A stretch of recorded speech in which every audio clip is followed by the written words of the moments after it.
Welcome, everyone, to another episode of Ripping On. Tonight's ripping will be on Warning. It was a random pick. I was looking for something that was outside of the norm, and the trailer seemed to have caught my attention, so I decided I was going to watch it. So here we go.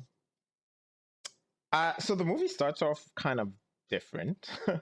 We start off with a scene where we've got a guy in space, and basically he's fixing something, well, a satellite, and then he's blown off the satellite, and now is drifting randomly through space. And then, surprisingly enough, we're jolted to, I guess, a warehouse where this girl is looking for, I guess, an android, which is very interesting because there are different types of androids that you can see in the background and all that kind of stuff. And then it's kind of odd that you would make an android that would look human and then old and also have issues. I found it very odd. But other than that, so far the movie starts off somewhat reasonably. Other than the jolt between both scenes where the guy in space and then the android scene jolts you a little bit, but so far so good. So basically, we're introduced to the next character, and her story seems to have basically a Siri who has control of her life to some extent, and it's called God. And so far, I'm thinking more or less like this is like an accumulation of stories like what do you call that, Black Mirror. So they slapped it all together, which is kind of okay. So basically, this God thing basically keeps track of her life and all the good stuff and bad stuff she does throughout her life and all that kind of stuff. So it's somewhat interesting. And the other story, which I kind of stopped on roughly, it's called Shadow Walker, I think.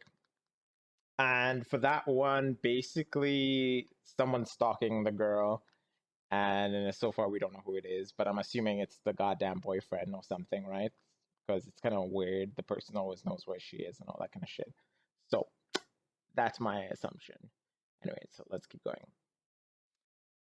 So basically, after her god malfunctions or her god device malfunctions, she goes and she gets another one, an upgraded one, and everything. So she finally plugs it in and everything, and the thing starts advertising to her and all that kind of stuff. And there's always some kind of a caveat when it comes to these things, which is that it plays a bunch of ads, and for her to get rid of the ads, she has to pay a premium for it, which causes her to be unhappy, I guess. And then she decides to destroy the thing, which I mean is fairly reasonable to say for like modern day stuff. Like every time you get a new phone or whatever, it usually, you know, has some kind of caveat to it, like bloody, like I don't know, ads or something. Something along that line. Anyways, seems reasonable as a story and pretty okay. I don't mind.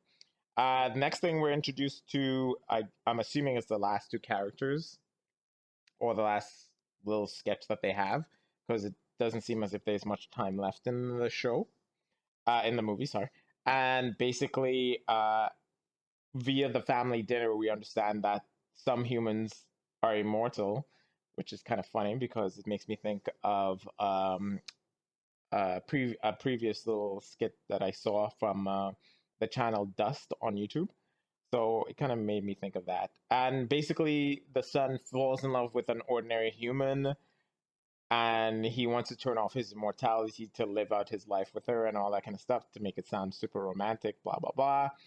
And the family isn't happy with it. So I basically stop there and I'll keep going. So apparently I was wrong. There was another little hidden gem inside of this in this movie where basically it's body swapping, I guess, something along that line. So basically, this girl decides that she's gonna make some money by allowing another individual to cohabitate her body and do as they please or whatever. But there are certain circumstances that allow her to have more money in case they damage her body and all that kind of stuff, which is kind of reasonable. But in the process of the person taking control of her body for 48 hours, he ends up getting into an incident and is badly beaten and all that kind of stuff. And I'm just after that where she's dropped off at home, battered and bruised and everything. So I kind of had to stop it right there because I was like, yeah, I wasn't too happy with that scenario. But at the same time, it's like it's not too bad. But yeah, I'll keep going. So the movie ends pretty drastically, to say the least. So what happens is the last man, well, the last man standing, I should say.